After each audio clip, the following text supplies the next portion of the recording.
Hi everyone, happy Wednesday. We're going to continue to talk about insects. So yesterday we talked about the bumblebee. Bzz, bzz, bzz, bzz, bzz. So today's insect we are going to talk about is a butterfly. So the butterfly doesn't start out as a butterfly. It actually started out as a caterpillar. So we're going to read the story The Butterfly. Then we're going to do our calendar. And then I'm going to jump in to show you some pictures of butterflies. We're going to talk about the butterflies. And then we're going to read a couple more books and show you some crafts that we can do with the butterfly. Alrighty. But before that, we're going to review the 3 ways we can tell something is an insect. It has a head, a thorax, an abdomen, an exoskeleton, and it has 6 legs. 1, 2, 3, 4, 5, 6. Antennae on its head, and some insects have wings, just like the butterfly. And here it is here. I'll show it on the picture. The butterfly down here. All right. But not only are we going to talk about a butterfly, but we're also going to talk about another insect that flies too.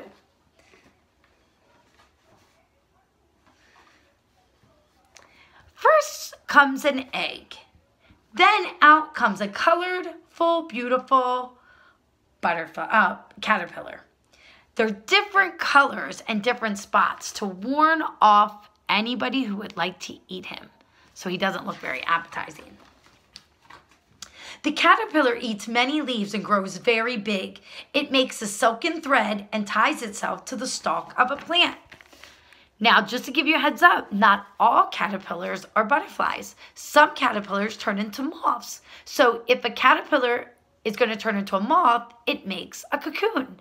If it's going to turn into a butterfly, it makes a chrysalis. So there's a little bit of a difference. The caterpillar skin splits and it struggles out of its chrysalis when it's all done. The chrysalis hardens and it remains attached to the stalk. Winter comes, the plant dies, but still the chrysalis remains, protecting the butterfly, which is forming inside. When spring arrives, the plants begin to grow again. The sun shines and warms the chrysalis. Very slowly, it cracks open. And guess what? I was out doing yard work yesterday, and I could already see some butterflies coming out. The new and beautiful butterfly crawls out of the chrysalis. It spreads its wings and dries them in the sunshine. Oh, that looks like a monarch butterfly. The butterfly flutters away to search for nectar in the flowers. It meets other butterflies. Summer is here again. The end. And there's a process of how a caterpillar turns into a butterfly. And we talked about it before. It's what happens when a tadpole turns into a frog. Do you remember what that process is called? It's a really long word. Metamorphosis. Metamorphosis is when something changes from one thing to another. Just like the tadpole changes from a little swimmy to a frog. Well, guess what? This is when a caterpillar turns into a butterfly. It's called the butterfly's life cycle or metamorphosis. So first it starts out as an egg. The second stage is when it turns to it pops out and it's a caterpillar or a larva. The third stage is when it turns into a chrysalis, or if it's a moth, it'll be a cocoon. And then it turns into a butterfly or a moth. And that's the number 4, the stage 4, when it turns into a butterfly or a moth. And this life cycle is called the metamorphosis of a caterpillar to a butterfly. So, I'm going to show you some pictures.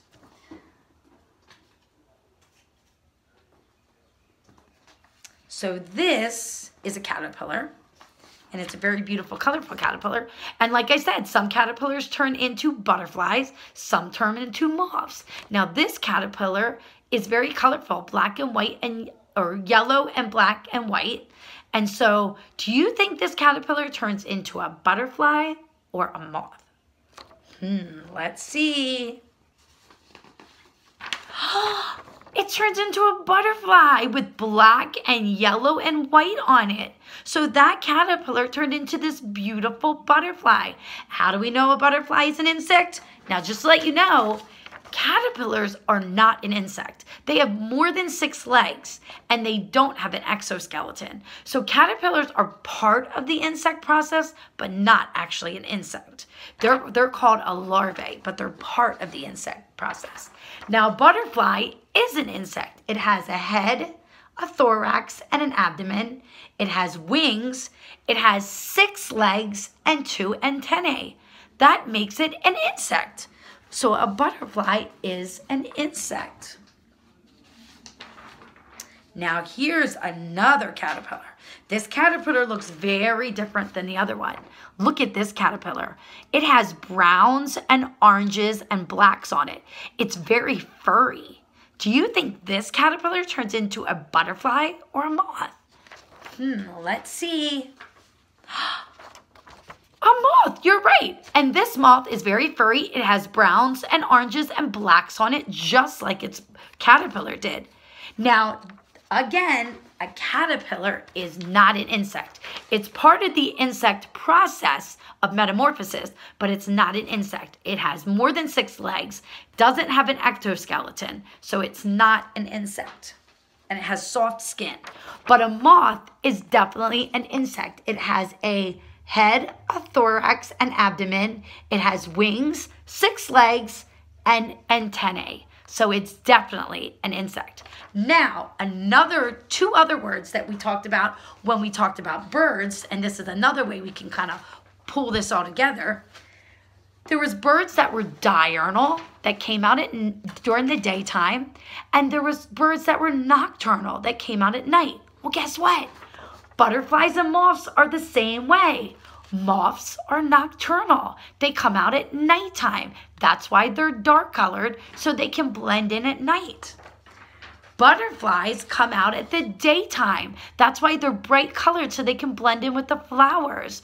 So that's another way that we can kind of tie all these things. Metamorphosis gets tied into our pond life theme. And look, diurnal and nocturnal gets tied into our bird theme. So a lot of animals and insects and things do the same things. Did you also know that the insect part of the animal kingdom is the biggest animal part? So in other words, out of all the animals in the world, insects have the most species in them. So they're the biggest species in all of the animals in the world. There's so many insects. There's more insects out there than animals. Isn't that crazy to think about? Lots of insects out there. Alrighty. And right now there are a total of... Oh, and also what we talked about with the chrysalis and the butterfly stays in its chrysalis for 5 to 21 days. That's almost a whole month. And a moth can do the same thing. So it takes that long for that caterpillar to turn to a butterfly or a moth. So it can take them a long time.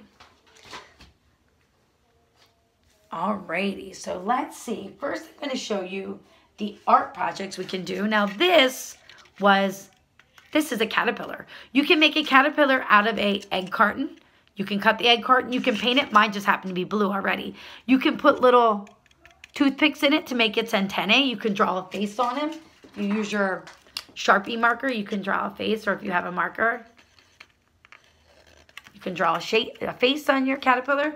You can make your caterpillar, and then, or if you don't have an egg carton, for your caterpillar, you can also draw, and here we will need our glue stick again, a glue stick, a piece of green paper. You can fold it in half and draw some circles for your child to cut out. You can use a toilet paper roll.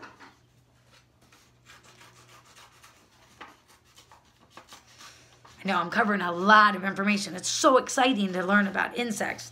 There's so much information to cover. You can cut out circles from your paper, and what you can do is you can paint or color your toilet paper roll, or you can just leave it brown, and you can add the circles to your toilet paper roll. Cover them all up. Make him into a caterpillar. Put it there. You can draw a face on him. Make your caterpillar. And then what you can do, you can take a brown paper bag. Put whatever caterpillar you make. You can put this caterpillar inside or this caterpillar inside. And you can pretend to put them in a cocoon. And wrap your bag up. This can be your cocoon. Put him aside. Then what will happen is then you can make your butterfly. So you can use some markers. And you can do this with your parents. You can use your markers. What you're going to do is you can color in. You're going to need a clothespin. We have a clothespin. What you can do is you can color your clothespin. And I'm not going to color them. I'm not going to color them all the way just for time reasons. I don't want to keep you here all day. But you get the gist. You can color all the way down your clothespin. What you can do is you can put a face on your clothespin. Put a little face on your clothespin. And then what you're going to do is you need a paper towel. You're going to take your paper towel and you're going to use it like it's a piece of paper. And you're going to draw all over your paper towel. You can draw all different colors on your paper towel. Any colors that you want to color it with. All different colors. You can color on the other side. Remember, butterflies are symmetrical, which means they're the same on both sides. So if you use one color on one side, you're going to want to use that same color on the other side because you want it to look the same on both sides. It's symmetrical, just like a pair of mittens or socks or, you know, come in a pair. They have their... And then what you're going to do is you're going to take your paper towel, kind of crumple it up, and